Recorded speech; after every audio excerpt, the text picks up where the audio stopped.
AP deputy CM Pawan Kalyan ప్రాణానికి ప్రమాదం ఉన్నట్లు నిఘా వర్గాలు హెచ్చరించడం ఇప్పుడు సంచలనంగా మారింది. ఏకంగా కేంద్ర ఇంటెలిజెన్స్ ఈ హెచ్చరికలు జారీ చేయడంతో ఆయనకు కొన్ని గ్రూపుల నుంచి లైఫ్ థ్రెట్ ఉన్నట్లు పవన్కు ఏకంగా సెంట్రల్ ఇంటెలిజెన్స్ అధికారులు రాతపూర్వకంగా అఫీషియల్ నోట్ పంపారు. ఆ తర్వాత కేంద్ర అధికారులు జాగ్రత్తగా ఉండాలని, దూకుడుగా వెళ్లొద్దని, ముందస్తు ప్రయాణాల విషయంలో పోలీసు భద్రతతోనే వెళ్లాలని సూచించినట్లు సమాచారం. అంతేకాదు, రిమోట్ ఏరియాలకు వెళ్ళినప్పుడు భారీ భద్రత మధ్య వెళ్లాలని, అవసరమైతే కేంద్ర ఇంటెలిజెన్స్ కు ఇన్ఫర్మేషన్ ఇవ్వాలని కూడా సూచించాయట.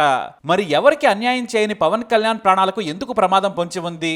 ఆయన డిప్యూటీ సీఎం అయిన తర్వాత ఎవరికి టార్గెట్ గా మారనే చర్చ జరుగుతోంది. అయితే కేంద్ర వర్గాలు ప్రతిరోజు కొన్ని వేల అనుమానాస్పద కాల్స్ ను ట్రాక్ చేస్తూ ఉంటాయి. ఇంటెలిజెన్స్ సంస్థలు వేలాది మందితో వ్యక్తులను ట్రాక్ చేస్తూ ఉంటారు. ఈ సందర్భంలోనే కొంతమంది పవన్ కళ్యాణ్ గురించి ప్రత్యేకంగా మాట్లాడుకున్నట్లు వారికి కీలక సమాచారం అందింది. కొన్ని శక్తులు పవన్ ను చంపేందుకు మాట్లాడుకోవడం వారికి తెలిసింది. కొంతమంది పవన్ కళ్యాణ్ గురించి ప్రత్యేకంగా చర్చించుకోవటం, ఫోన్లలో సమాచారం ఇచ్చిపుచ్చుకోవడం గమనించాయి నిఘా వర్గాలు. ఆ వెంటనే ఏపీ డిప్యూటీ సీఎం ను అలర్ట్ చేశాయి. అయితే కేంద్రంలోని బీజేపీ ప్రభుత్వంలో చేరిన తర్వాత మావోయిస్టులకు కూడా శత్రువుగా మారారు పవన్ కళ్యాణ్. ఒకప్పుడు తాను మావోయిస్టు భావజాలాన్ని ఇష్టపడతానని చెప్పిన పవన్ కు ఆయన తీరు మావోయిస్టులకు నచ్చడం లేదు.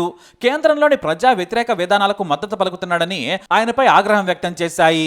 అయితే ఇప్పుడు బీజేపీ సర్కార్కు మద్దతు ఇవ్వడం మాత్రమే కాదు, కేంద్రంలో మోడీ సర్కారు నిలబడడానికి కూడా పవన్ కారణమయ్యారు. అంతేకాదు, పవన్ కళ్యాణ్ హిందూ ఆచారాలను నిక్కచ్చిగా పాటిస్తారు. ఆయన గొప్ప ఆంజనేయ భక్తుడు. మాల ధరించడం నుంచి ఉపవాస దీక్షల వరకు చేస్తూ ఉంటారు.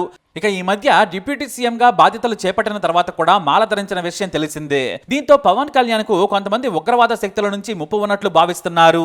కేంద్రంలో కీలక వ్యక్తిగా మారిన పవన్ కళ్యాణ్ పై కొన్ని తీవ్రవాద శక్తులు దృష్టి పెట్టాయని ఆయన గురించి మాట్లాడుకోవటం నిఘా వర్గాలు పసిగట్టాయి. దీంతో పవన్ కళ్యాణ్ వారి దృష్టిలోకి వెళ్లారు.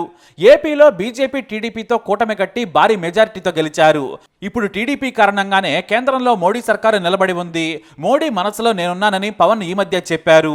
ఆ కారణంగానే పవన్ కళ్యాణ్ ను బీజేపీకి దగ్గర వ్యక్తిగా చూస్తున్నారని తెలుస్తోంది.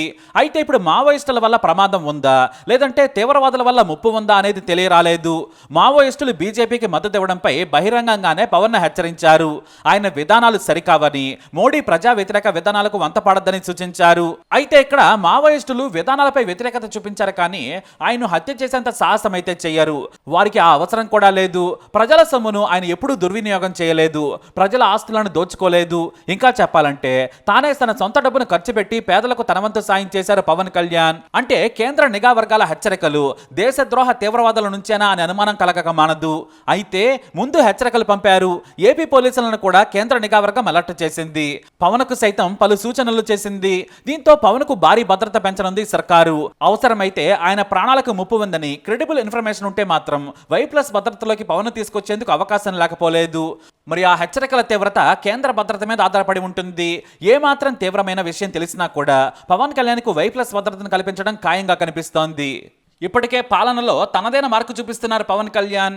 ఈ నేపథ్యంలో పవన్ కళ్యాణ్ భద్రతకు సంబంధించిన కేంద్ర నిఘా వర్గాలు కీలక హెచ్చరికలు జారీ చేశాయి. అప్రమత్తంగా ఉండాలని మరీ చెబుతున్నాయి. కొన్ని అవాంఛనీయ గ్రూపులలో పవన్ కళ్యాణ్ గురించిన ప్రస్తావన కూడా వచ్చిందని వెల్లడించారు. ఆ గ్రూపులు ఎవరివి అనేది కూడా చెప్పలేమంటున్నారు నిఘా వర్గాలు. మొత్తంగా మన తెలుగు రాష్ట్రాల్లో అయితే పవన్ కళ్యాణ్ చంపేవారు అస్సలే ఉండరు. ఇది నిజం. కాబట్టి పవన్ కళ్యాణ్కి బయట నుంచే ప్రమాదం పొంచి ఉందా అనే అనుమానమే ఇక్కడ ఉంది. మన తెలుగు రాష్ట్రాల ప్రజలకి పవన్ కళ్యాణ్కి హాని చేసేంత అవసరం ఏమాత్రం లేదు.